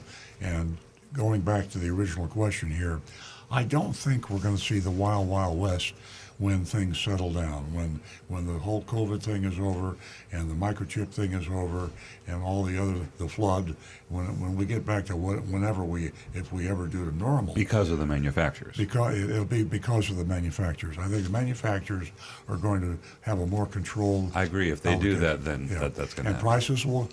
And prices will be higher than they were, and they're still going to be pretty high, and you're still going to be able to try to negotiate the price down, but they won't be as high as they are today by far. All right, very good. Let's see. Let me jump back over here. Anne-Marie came back with another text. Anne-Marie says, before COVID, there was a very smart lady from the Florida's West Coast who called in every week. I believe her name was Tina. That's right, Tina from Bonita Springs. Yep. Bonita Springs was right down there. I really miss her fascinating calls. I seem to remember that her schedule changed due to the pandemic, so she wouldn't be calling in anymore. Have you had any word from her? I hope she did okay with the storm. We do too. We haven't heard anything from Tina since her work schedule changed, and we haven't. She hasn't called in the show. I actually just had to map Bonita Springs just to get an idea where it is, but it's it's right there, just south of Fort Myers Beach. So it got hit pretty hard. So we're praying for Tina. Absolutely. Do we have Tina's last name? I don't know. You guys might have, because I didn't know if you had any other, off-air discussions with her. I had contact information, and I got in touch with her, and it was quite some time ago. Okay. And confirming what you just said, her schedule had changed. Yeah. Well, I hope she's doing okay. She's doing fine. Yeah. Bob sent us a text. Let us know that there are now races with F1 type all-electric cars. And he sent me a link to a news story, NASCAR Electric Racing Series leaked document. So it looks like that's happening as we speak. Sorry for all the AV haters out there. But the world's changing. It'll be a new audience. I can tell you that. I mean, that's yeah, they'll have charcuterie boards and crudité. Anyway, it'll be like polo. Exactly. They'll just be sipping things very quiet, and little sandwiches. Yeah. Well, that would be a great cartoon comedy or something. To have a bunch of people sitting in the stands, just sipping tea, in total quiet. And you hear us. Yeah. Ladies, don't forget, you still have time to give us a call and win your $50 for the first two new lady callers, 877-960-9960. And for everyone else, give us a call if you know anyone over there on the other coast, and what kind of an impact on their lives that they shared with you. Give us a call and let's talk about it. It's definitely worth talking about. God bless all of them. Okay, back to Rick. We're caught up. You're all right at the caught up? moment. Yep. Okay. How about Stu? We have no more text and no more anonymous feedback. Okay. Ooh. We better give that number out a lot. Yeah, definitely. 877-960-9960. And you can text us at 772-497-6530. Earl, do you have something that you and I went over on the automotive news? I have I'm starting to get irritated because we have our Attorney General running for re-election, and it's just we talk a lot about the fact that the Attorney General for the state of Florida. What's her name? Ashley Moody. How many times did we see a commercial last night? And I kept saying, and she's running for November's re-election. here. And she's in the tank for the car dealers. And I even looked up her opponent, and I've never heard of her opponent. Her Democratic opponent's name is Aramis Ayala, and nobody's ever heard of her. She has practically no financing, and so it's just a foregone conclusion that she's not going to be able to defeat Ashley Moody. Ashley Moody has a huge war chest, Yeah. and it's part of the system. It's silly for me to worry about it and get myself upset about it, because that's the way our politics is in the United States. We're the greatest country on earth. And, nobody wants to live anywhere except the United States. And certainly, that's evidenced by people that are trying to come here all the time. We say too many people are trying to come here. Well, you can't blame them. How'd you like to be born in Nigeria or Haiti or I could name 1,000 other places that you wouldn't want to be from. And so they come here. So we're a great country. The problem is we're a capitalist country, and our politicians run based on donations and contributions, and the people that make the contributions get what they want. And the car dealers and the car dealer associations elect Ashley Moody. Ashley Moody will not enforce the laws to protect the consumer, and there we are. I think the problem is term limitations, plain and simple. Well, You get them in, get them out. Well, that's good. I'll vote for that. But the problem is the person that goes in is going to be the one that gets the most money to spend the most on the campaign. That's our system, folks. Well, she's spending a lot of money right now. That's our system, and that's the way it is. Love it or leave it. I prefer to stay here. I'm not going. Oh, absolutely. Yeah. And everyone knows that we've been in contact or on our own end here with the governor, with the attorney general. We haven't heard from anyone, so you can understand us being annoyed. But we're not giving up. The reason I'm so high on WPLG Channel 10 and Jeff Weinseer, the investigative reporter, is they are true journalists in the true sense of the word. Journalism is supposed to be an honorable profession, and to some extent it still is, but to some extent it's not. And the way it's not is because media relies on advertising. And television channels, especially radio stations, newspapers, they have to have advertisers. Who advertises more than anybody? Car dealers. Maybe lawyers. When you turn on TV, when you listen to the radio, when you look at the newspaper, what do you see? Either a lawyer ad or a TV ad, right? So if you're a TV station and you're getting a huge revenue from the car dealers, you're not going to attack the car dealers. And when you do, it takes a lot of guts. The WPLG and Jeff Weinseer have a lot of guts. They've gone after car dealers in South Florida, and there's a class action suit right now against car dealers for taking advantage of people when they try to buy their off-lease cars.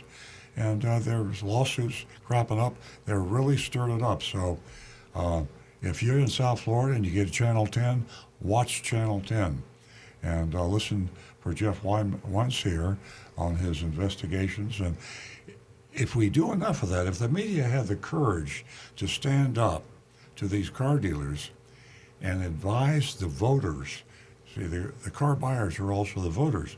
If all the voters got stirred up, then the politicians could run on the basis that I'm going to take care of you and see that the car dealers behave themselves and obey the laws. And that would be a platform you could run on and get elected. And you wouldn't have Ashley Moody as Attorney General of Florida. You'd have someone that cared about you, the consumer. So that's my wish. Cared about you and the consumer. Yeah. What a fabulous job Jeff did. It is just amazing. Go back and watch this video. You can go to Earl on Cars. You just want to watch it over and over again. It is, wow, that's all I can say. Ladies and gentlemen, we still have time left here, 877-960-9960. And we're going to go back to the phones, and we are going to talk to John in West Palm Beach. Good morning, John. morning. Welcome. It's just good. You can hear me okay? Absolutely. All right, very good. All right. You mentioned about that NASCAR EV, electric car racing. Yeah. That's, a possible future.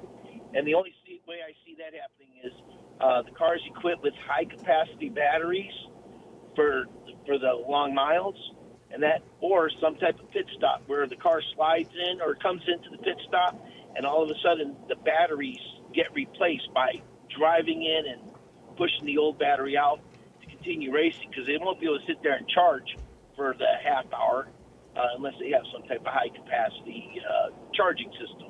But to slide the battery in and out, and then also the cars are going to change because of their low center of gravity. It's not going to look like the cars we have now, because, like I said, they'll have a low center of gravity. They'll be able to change the shape of those cars, almost like the little slot cars that I used to race when I was little. Yeah. And that, because and then if you keep going with it, because of autonomous cars, you'll end up having you won't even need drivers, and that because of the computer. Right. They'll never crash. Wow, wouldn't that be something? That's cool. Anyway, just my thought on something in the near future. What race is going to come down to? Yeah, the future's here. It's going to like, happen. Like Robot Wars. Like, what's that thing they have on right where the competition between the robots that destroy each other will be BattleBots. BattleBots, yeah. That's pretty cool. Has it gotten any better? I mean, have the robots gotten like more robotic instead of like little Roombas with chainsaws? They've gotten pretty imaginative in their devices, but the violence on that show, machine to machine, is unbelievable. Unparalleled. Yeah. Oh, my God. It's like a demolition derby. Thank you so much, Yeah, we got a John. kind of caught off topic there. Do you have a question or continued conversation? Okay, John's gone. If you want to watch something, watch Elon Musk and the robots that he's working on. And one day that plant is going to be open, and it's all going to be. He has an AI conference coming up, and He last does. year he teased a humanoid robot, and there's going to be something more on it this AI conference. Yeah, I hope it's a robot that walks across the stage. Humanoids. I mean, it's just amazing if you watch any of that. We are going to go to Dan in Hope Sound. Good morning, Dan. Hello, how are you all doing today? Hey, Great. Dan. Yeah. Hey, I just got a new Tacoma day before yesterday from you guys. Oh, great. Okay. And How'd it go? It went great. It's the third vehicle I bought in the last 6 years. Lionel, I was going to Lionel because he's real friendly and I like dealing with him. And I just want to tell you all what a wonderful experience it was. And it always is. I'm in and out quick. There's no nonsense. They give me the payment I want, and I'm just want to tell you all how happy I am every time I come in there to buy something. What day was it? Yesterday? It was day before yesterday. It was, Nice and Thursday. quiet, wasn't it? Yeah. Yeah. Yes, it was. It was very quiet. That happens to car And, dealerships when there's a hurricane within 500 miles. Yeah, it does. And I first came in there to test drive it on Tuesday when that storm first came. Yeah. And I wanted to come get it the next day, but I felt like a little kid this morning. I just couldn't wait, And but I picked it up Thursday, and I just want to tell you all how happy I am with a nice, pleasant experience, no stress or anything. And like I said, it's the third one I bought in 6 years from you guys, and I'll be coming back. We do appreciate it. Thank you so much for calling. Yeah, thanks for calling, Dan. Okay. Glad you had a great experience. All right, bye-bye. Have a great weekend. Bye-bye. Bye-bye. Okay, we'll go back to Stu. Well, I was looking. This is kind of interesting. We have a text from Bob, and he said he had the recalls done for the airbags on his 2006 Mustang. I remember there was a lot on those Mustangs. That's we did. When we were back in the Takata heyday, when we were finding them all over Florida. There's a lot of Mustangs, a lot of Chryslers. Wow. Bob wants to know, will a VIN check show the recall was performed? If you run the VIN on a vehicle that the recall has already performed, it will not show up on that. It only shows open recalls. as an interesting, I went back to an old Takata shop, mystery shop, and took a VIN number from a Chrysler 300LX that had a open Takata recall that was being sold by a dealer. And I ran the VIN, and it has been fixed. There's no open recalls on that car. So whoever the new owner of this car is, great job. And then I ran a Carfax just to see what it looks like on that. And what you have is Carfax, if a service history is listed on that and the repair to recall, it will list that.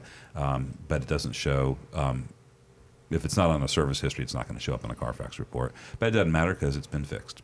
Great. But a dealership, if a dealership runs the VIN number through their system, It shows open and closed, right? it will show all. Yeah, because that's the whole closed service deal- history. Yeah, that's a little bit more detailed. And you can ask the service department; they give you the information. They shouldn't have any problem to let you know.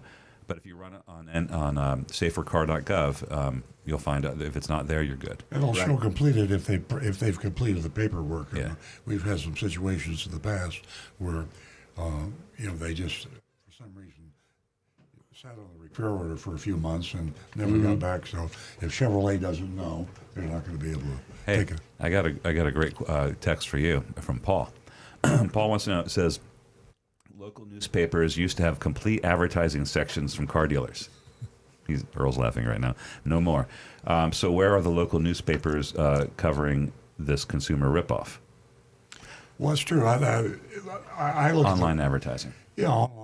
They have the online version, and the local paper still has full-page ads from actually Maroney Chevrolet for some reason. Right. I don't know why. That's the reason every time we take a shot at Maroney, it just He's never the gets only car across. dealer in the Palm Beach Post, so I can't figure that out. But it's newspapers because they've fallen from favor so much. Even online. You got Wall Street Journal and New York Times and USA Today and national papers that are hanging on, maybe the Washington Post, but the local newspapers are pretty much dead, and so they're not very influential anymore in the market. The TV stations mainly and online are the big venues for the advertising. So, Earl, yeah. we would sit years ago.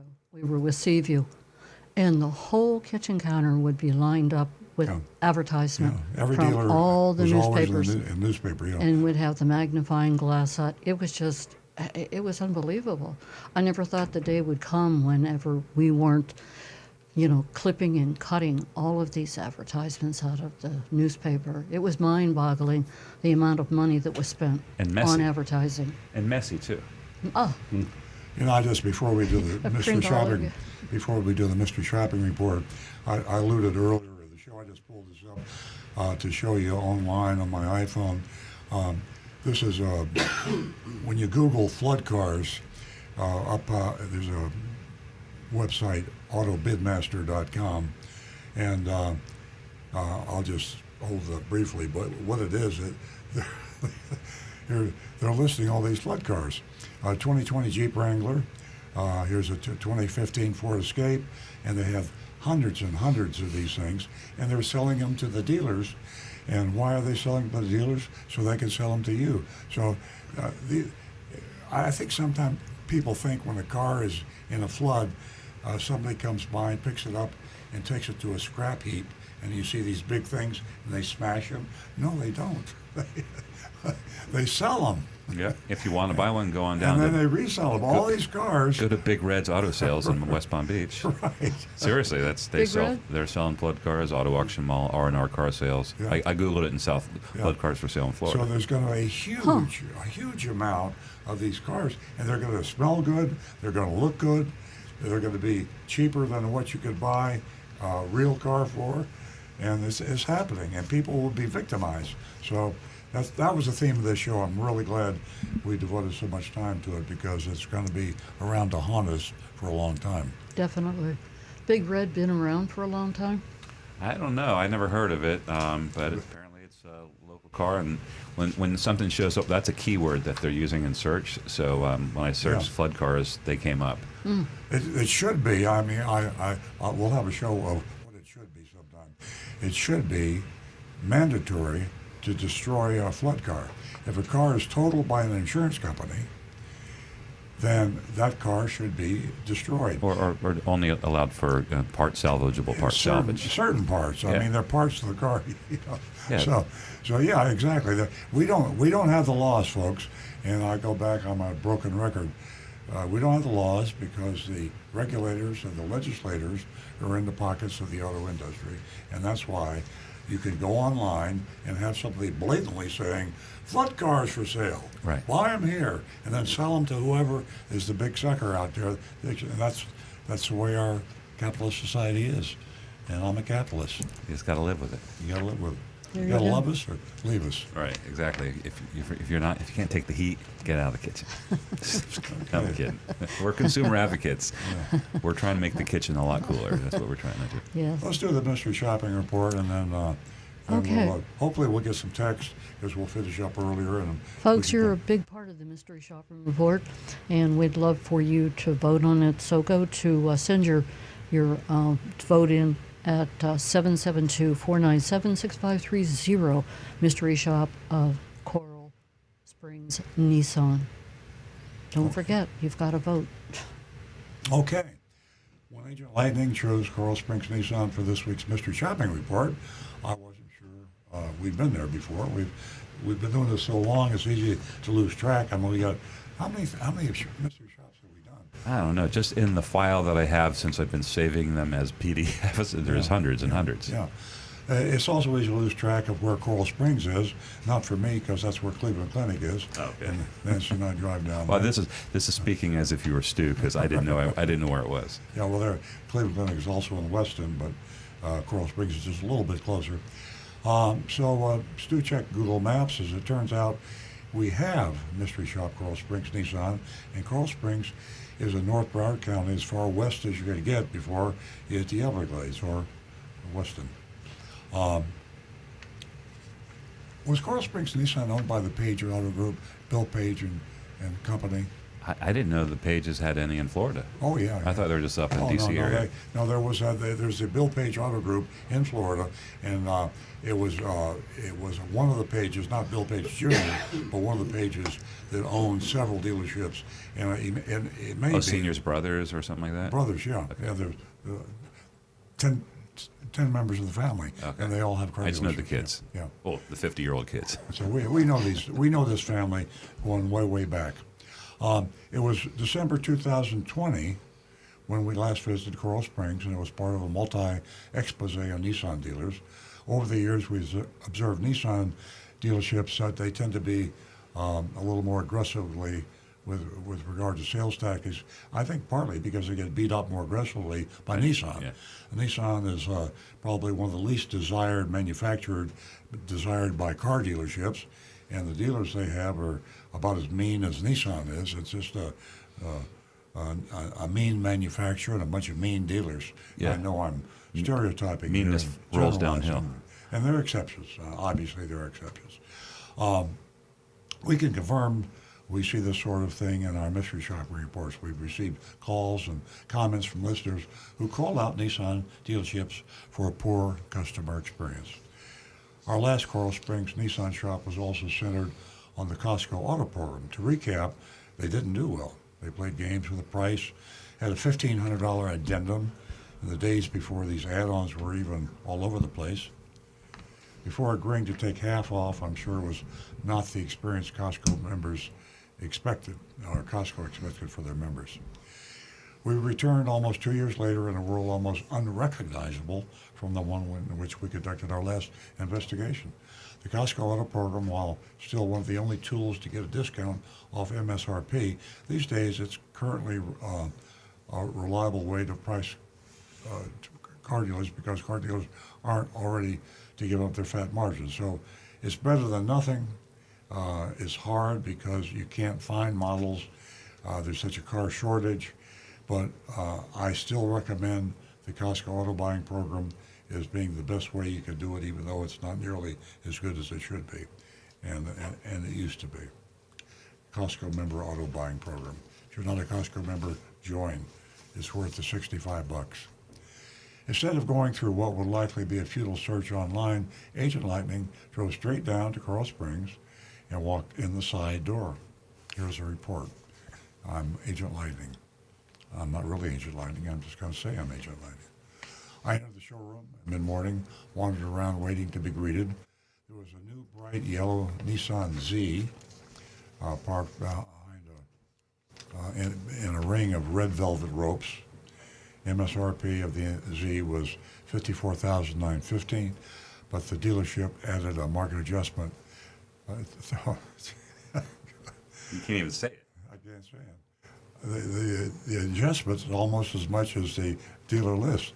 $32,375 added to $54,915 sticker price. Dealer list price was $88,888. So they did that, like, they had to do the math. They go, did. let's sell it for $88,888. That sounds good. So what's the markup there? Absolutely. You know they Do did the that. math for me. And they were laughing. They were laughing when they did it. And someone will probably buy it at that price. No one asked me, so I walked to the front desk. A young lady there asked me if I had an appointment. I said I didn't, but I'd like to speak to somebody about a new car. She called someone to help me. This is a Benjamin. tongue twister. Yeah. It's looks Benjamin with a Y. like Benjamin it's with Hebrew. I thought Benjamin. maybe, yeah, at first I thought it was a typo, but it's really Benjamin. Benjamin with a Y. Came over in a couple of minutes to ask how we could help. I said I was there to get a new car, either one of the smaller models like the Sentra or the Versa. Then I pointed to the LZ and said my son would prefer that. Benjamin said, do you pronounce it Benjamin? Benjamin. Benjamin, yeah. You can call him Ben if it's easier. I'll call him Ben. Said that was the only car they mark up. The rest are sold at MSRP, and that's good if it's true. He said the Kia dealership next door is doing $4,000 over MSRP on everything. Ben excused himself to see if he had any Sentras or Versas. He returned quickly to say he didn't have any in stock. He suggested I consider a used vehicle. I said I prefer new. Then he suggested the new Kicks. He had out front, the Nissan Kicks. We walked outside of the car. It was red with an MSRP of $24,270, and true to Ben's word, there was no market adjustment addendum. We took the car for a test drive, and Ben was very thorough as he explained all the features, focusing on safety. We returned, and Ben led me to a desk, asked me to sit. He left for a minute, then he returned, sat down, asked me to sign a document.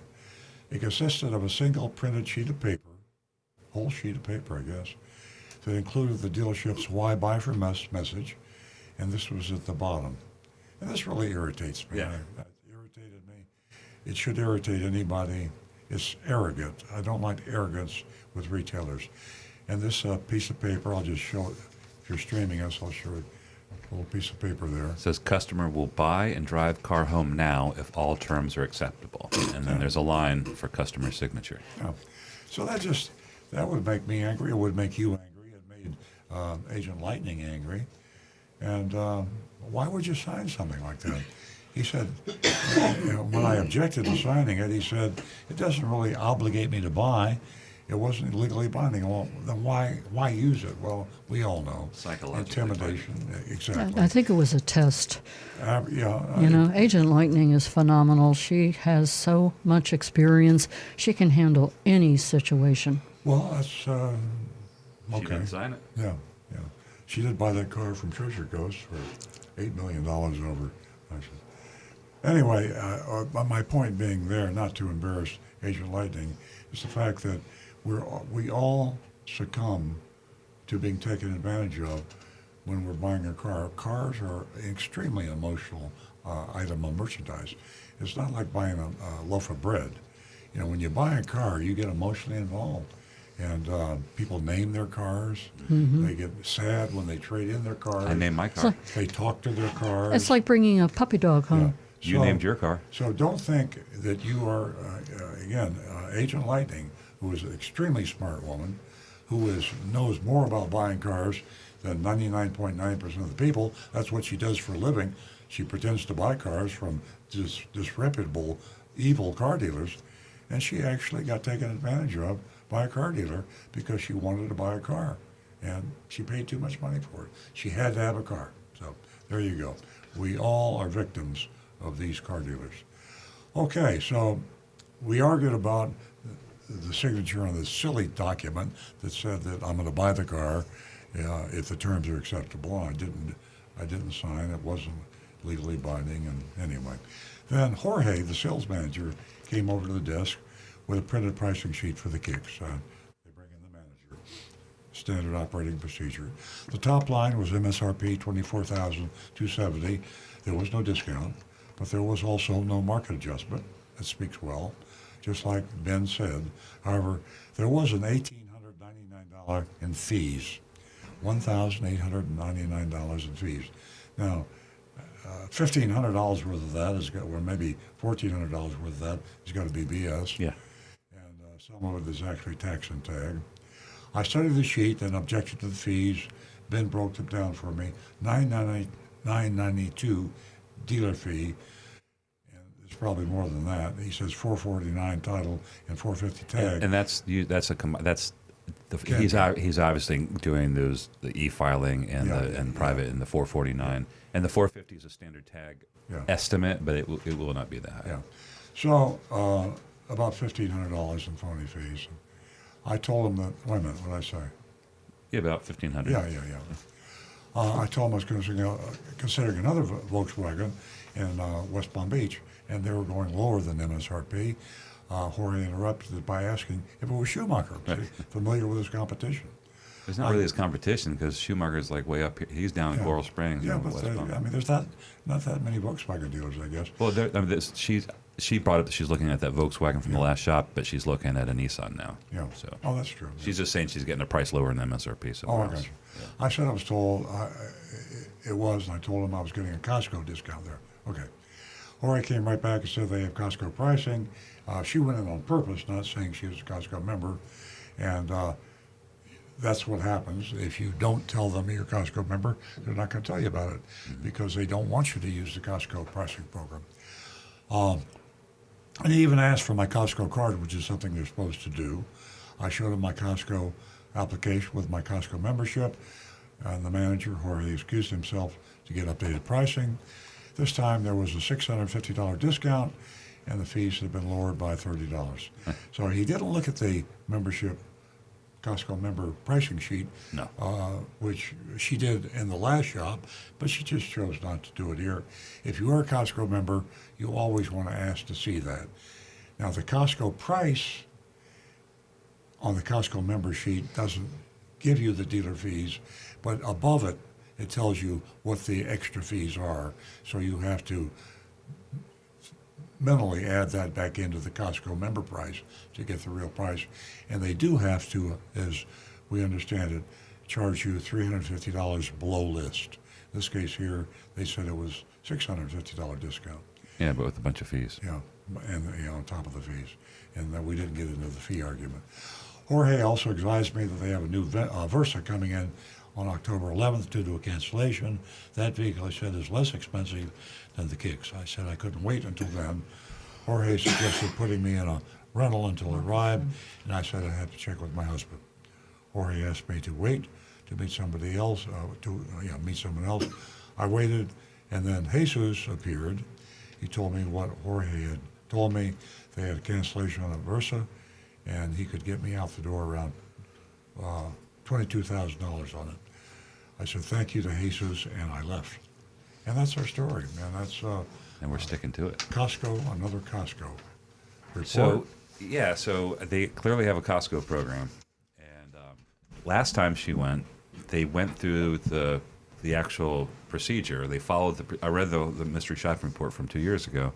They went through the procedure, but they still added on all these fees. And when they told her, when Agent Lightning objected to the fees, they said Costco program says that she means she can get the addendum items for half off. So it was a complete. They completely screwed up after that. Was that when we complained to the Alliance company, who is the company that does Costco membership? Maybe because I remember there was we had a discussion of what was allowed to be on the Costco pricing sheet, and then we saw another Costco pricing sheet that said that all dealer installed items will be offered to Costco members at dealer's cost. So they're still making people pay for things, but if you held it to the letter of the law, they would have to pay $200 for an $1,800 addendum. But I don't know what became of it. Yeah, I keep saying we're going to do this, but Costco, Nancy and I have talked about this a lot. We rely heavily on Costco, and we were disappointed that they don't administer their program better with the Costco auto buying program. I think their heart's in the right place. They mean to, but they got in bed with this alliance company many years ago, and they let them run the program. And they don't really, the Costco experience isn't what you get with the Costco auto membership program and the auto buying program. It's not like you get when you go into the store. Yeah. And it should be. It should be the same thing. But we haven't devoted the time to go after Costco on this. Now is not the right time to do it anyway, because the program is basically not really being implemented the way it should be because there's no cars. And in fairness, it's kind of not it's not a real environment to kind of assess, and Exactly. It'll change. We'll figure it out. So grade wise,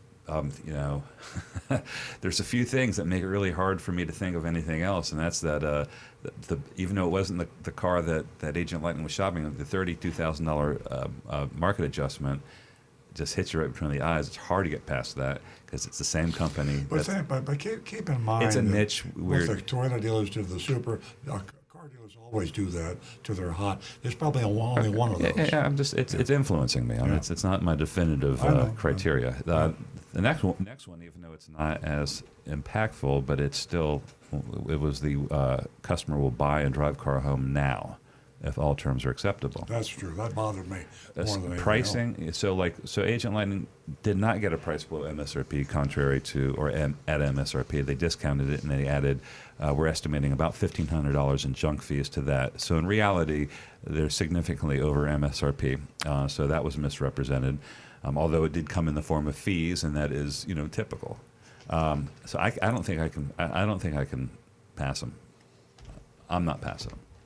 So I'm going hard with an F. Okay, now let me reiterate, because I had to do that for Nancy coming in the car. I said... He has to get me ready. I said, when you were in school and they graded on the curve, you know what that means. I said, that means that with a 100-question test, if you got 50 wrong and you only got 50 right, and everybody else in the class only got 49 right, your score was an A, because they graded on the curve. So, Or average. No. If you got higher than the average, you have a B or an A. No. If you have if you have the highest grade in the class. Yeah. Oh yeah, you would. In normal times, it could have been a C or a D. You would have an A. I understand that, So- but I also understand there's some. Have you been taking the test that said this question is worth 50 points? Oh, no, you're right. So that's where I'm looking at. So do you intimidate your customers and force them to sign documents to psychologically manipulate them into agreeing to buy a car? Okay. This question is worth 50 points. and their question was, yes, they do that. Okay, well, so a failure. Do you have any other text? Yeah, I'm sorry. Yeah, they're coming in. I did see Mark, I think, came right in and said, oh, fat F for arrogance. No need to go any farther on any deal. But these are all over the place. Bob gives a B for Coral Springs with Nissan. And Frank is giving them, he says, always look forward to the Mystery Shopping Report. Sadly, the bad dealerships are the majority and still running wild. So walk away. Unfortunately, people need a car, and the walk-away option is not always feasible. My grade is a D+, and he thanks us again for our program. Okay. So Jonathan Wellington says $34,000. Add-on automatically earns him an F in my book. I know it's supply and demand in action, but that doesn't mean I have to play along. And those are the grades that are coming in. They're kind of up and down. Right. Now I've got Joseph Kelleher with a D. Kirk in West by God, Virginia. YAA, junk fees, phooey. And sign this now, and I agree that you have earned a D. Let's see here. Guy Larrabee says, well, actually, Mark Smith says, well, that price stinks already. Gee whiz, Nissan dealership. He didn't give a grade on it, but he does a little further here. Guy Larrabee I give them a C plus. Don't like their fees and agreement to buy document. Not totally egregious though. Mark Smith then gives them the C. Wayne Veit with a C. Mark Ryan a B minus. Ooh, he's got the curve going on that one. Tim Gilliland a C. Brian Sedlatko, if you needed a car now, this deal is not too bad. Grade is a C. Kyle in Pennsylvania, F period. For me, I'm going to say it's a D because of that document, because I think there's a lot of uneducated people out there that would be fooled by that. I agree. But then I say that's why we're here, is to help educate those people to understand that such a document means nothing. And even the salesman said it when Agent Lightning disagreed with that document. So as long as you're educated enough to understand that that document is useless and say, no, I'm not signing that. Yeah. You should laugh at it. You got to go in there with some armor on, but I think they did give her a reasonable price on the car. Considering, yeah. And even a reasonable price on that other car that they were looking at. So Yeah. I say a D, but they've just you got to watch yourself is all. Absolutely. We say that over and over again here. But Agent Lightning did a fabulous job, and she stood her ground. She walked into a very aggressive, I'm telling you the truth kind of a atmosphere. And this whole thing here, customer will buy and drive car home now if all terms are acceptable. Where do you go with that? What does that mean? Who are these people? Am I going to get out of this dealership alive? Am I getting out with my teeth? It's a feeling of you're intimidated, you're trapped, and it's psychological warfare. May sound a little dramatic, but that's how I feel. So, as Rick said, in a way, buyer beware, do your homework. It's a minefield out there. I give them an F. Anne-Marie just texted. She's with the F crew too. Failed for not living up to the Costco program. I always feel like the Lone Ranger. Well, Thank you. This is the most I've varied from everybody. Actually, I didn't vary from everybody. Rick had a lot of C's. I'm going to go C minus. I think one of Rick's callers said, it wasn't a bad price for a car in today's market. Other than the insulting, I'd have to give them a C if we weren't insulting in the intelligence of the buyer by saying, sign this and you're going to buy it. That was the thing that irritated me the most, but they backed off on that pretty quick anyway. Most car dealers, and the reason I didn't gig them too bad on that, is we've heard it all before. We've seen Napleton with a sign that says the car that you passed on today will be gone tomorrow. Right. Or that's just as bad. Standard parlance from the trade has always been, if you don't buy this car now, the price won't be any good tomorrow. So it's just a new form of an old trick, and it's average. So I'm going to give them a C minus. Okay. There we go. How much time do we have left, Jonathan? 2 minutes. Okay, we're going to give a shout out and mention Earl's book, Confessions of a Recovering Car Dealer, and what you can do when you purchase that. You could be helping the people in Southwest Florida. Definitely, because there's dogs. The doggies. There's dogs over there that belong to these people, and they are stranded. And by purchasing this book from Amazon, you can donate. You can donate. You're donating because all proceeds go to Big Dog Ranch. I see these advertisements all the time where they say that a portion of every sale, and then you look it up at the fine print, they give a dime or 5 cents or 1%. Right. We give 100% of the purchase price to Big Dog after Ranch. Amazon's cut. Yeah, right. Well, Amazon takes we that. We get zero. If it's, I Absolutely. think what do we have? It's like $19.95 and I think Amazon gets like $7, and 11 of that goes to Big Dog. People in Southwest Florida can no longer take care of their pets, so go to Amazon and purchase that book. Thank you so much for tuning in to Earl on Cars. We had a fabulous time with you. Stay tuned next week at 8 a.m. Have a blessed weekend.